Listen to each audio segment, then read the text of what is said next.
Sementara itu, nasib anak kembar Mbak Melati masih terkatung-katung di rumah sakit. Sudah 1 bulan lamanya semenjak anak itu diantarkan tukang beca, namun belum ada orang yang mau mengadopsi mereka. Hingga pada suatu pagi yang cerah, ada sebuah mobil mewah yang terparkir di depan rumah sakit. Dari mobil tersebut turunlah seorang wanita cantik yang berpakaian mewah. Wanita itu adalah Nyonya Ani. Dia janda kaya raya yang tak kunjung punya anak. Nyonya Ani sudah menikah 5 kali, tapi selalu cerai karena wanita itu tidak bisa memberi keturunan.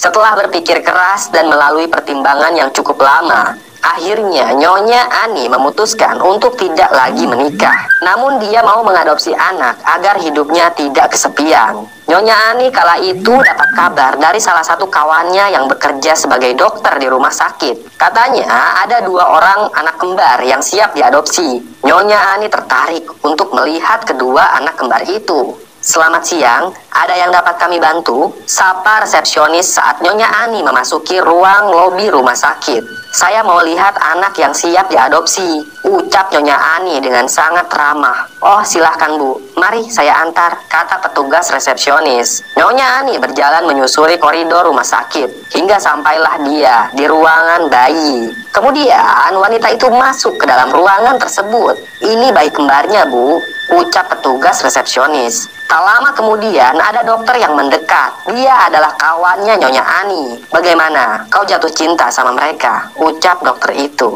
Mereka benar-benar mengagumkan. Siapa nama mereka? Tanya Nyonya Ani. Belum punya nama. Pihak rumah sakit tidak punya hak untuk memberi mereka nama. Biar orang yang mengadopsi mereka yang nanti akan memberikan nama pada kedua anak kembar ini, timpal sang dokter. Baik, tolong urus administrasinya ya. Aku mau adopsi mereka berdua, sambung Nyonya Ani. Sang dokter pun tersenyum. Dia senang. Setelah sekian lama, akhirnya kedua anak kembar ini bertemu dengan takdirnya. Tentu takdir yang baik bagi mereka berdua, karena diadopsi oleh janda kaya raya yang belum pernah punya anak. Pasti Nyonya Ani sangat senang pada mereka berdua. Setelah semua administrasinya diurus, Nyonya Ani langsung membawa kedua bayi kembar itu masuk ke dalam mobil. Kebetulan dia sudah punya babysitter untuk membantunya merawat bayi. Beberapa saat kemudian, mobil mewah tersebut pergi meninggalkan rumah sakit. Sekitar 30 menit kemudian, mobil mewah itu akhirnya tiba di sebuah rumah besar dan megah. Itu rumah milik Nyonya Ani. Rumah itu punya 5 orang pembantu termasuk babysitter. Para pembantu menyambut kedatangan anak kembar yang baru saja diadopsi. Nyonya mau kasih nama apa buat anak kembar ini? Tanya salah satu pembantu. Aku tidak mau kasih nama yang umum untuk anak kembar seperti Alvin Alvan atau Bimo Bima. Aku mau kasih nama yang berbeda untuk mereka, ucap Nyonya Ani. Kalau gitu aku akan kasih nama Bara untuk sang kakak, dan untuk adiknya aku kasih nama Harjo, kata Nyonya Ani. Hari demi hari pun berlalu, Nyonya Ani tidak banyak berinteraksi dengan anak angkatnya itu. Yang sepenuhnya mengurus kebutuhan sang bayi adalah babysitter. Sementara Nyonya Ani sibuk dengan urusan bisnis di luar. Semua pembantu di rumah itu tidak ada yang tahu soal bisnisnya Nyonya Ani. Yang jelas, semakin hari rasanya Nyonya Ani semakin kaya saja. Ia sering mengadakan pertemuan dengan orang-orang besar seperti politikus dan pembisnis. Hingga di suatu malam, bisnis yang dijalankan Nyonya Ani mulai terbongkar. Dia ternyata adalah seorang makelar yang menyediakan jasa untuk menghabisi nyawa orang. Anak buahnya Nyonya Ani malam itu datang ke rumah. Dia tampak panik. Segera Nyonya Ani menyuruh anak buahnya untuk masuk ke dalam rumah. Ada apa Jamal? Apa kau sudah menghabisi lelaki itu? Ucap Nyonya Ani. Belum Nyonya, dia ternyata punya pistol. Si Ihsan tewas kena tembakan di dada. Masih untung saya bisa lolos, ucap Jamal. Aduh, kira-kira Ihsan sudah benar-benar tewas atau masih sekarat ya? Tanya Nyonya Ani. Pasti sudah tewas Nyonya. Dia tidak akan selamat, ucap Jamal. Syukurlah kalau gitu. Soalnya kalau Ihsan masih hidup, aku takut dia membocorkan organisasi kita, ucap Nyonya Ani. Lalu bagaimana dengan targetnya Nyonya? Tanya Jamal. Kau tenang saja, nanti aku pikirkan lagi. Lelaki itu harus tewas sesegera mungkin. Klien kita sudah bayar ratusan juta, ucap Nyonya Ani. Obrolan Nyonya Ani dan Jamal terdengar oleh babysitter. Dia kaget saat tahu fakta sebenarnya tentang bisnis Nyonya Ani. Babysitter itu pun kemudian naik ke lantai 2. Namun, tiba-tiba saja ia terpeleset. Nyonya Ani menyadarinya. Buru-buru dia menghampiri sang babysitter. Nyonya Ani mengancam babysitter itu agar tutup mulut. Kau tidak boleh membocorkannya dan jangan pernah berpikir untuk berhenti kerja di rumahku. Kalau kau berhenti, maka kau akan tanggung akibatnya, ucap Nyonya Ani.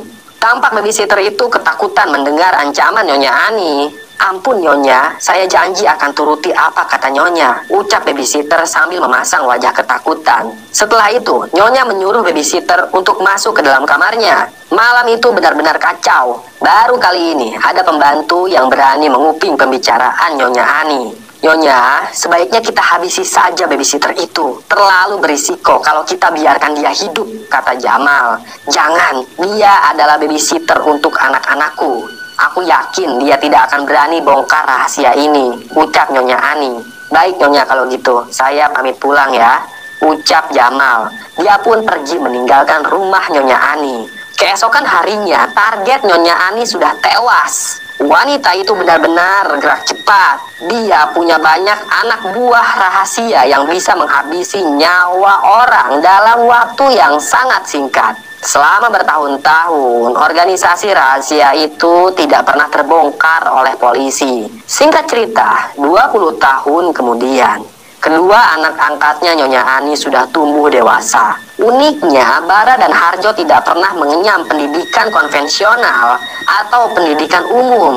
Dia menjalani homeschooling, guru yang datang ke rumah untuk memberi materi pelajaran pada Bara dan Harjo. Hal itu berlangsung cukup lama. Setelah umur mereka menginjak 20 tahun, kedua anak kembar itu tidak lagi mengikuti homeschooling. Nyonya Ani yang kini semakin tua, dia mulai terpikir untuk mewariskan bisnisnya itu pada kedua anak angkatnya. Di suatu malam, Nyonya Ani memanggil kedua anaknya itu. Dia mau mendoktrin anaknya agar punya nyali dan mental baja.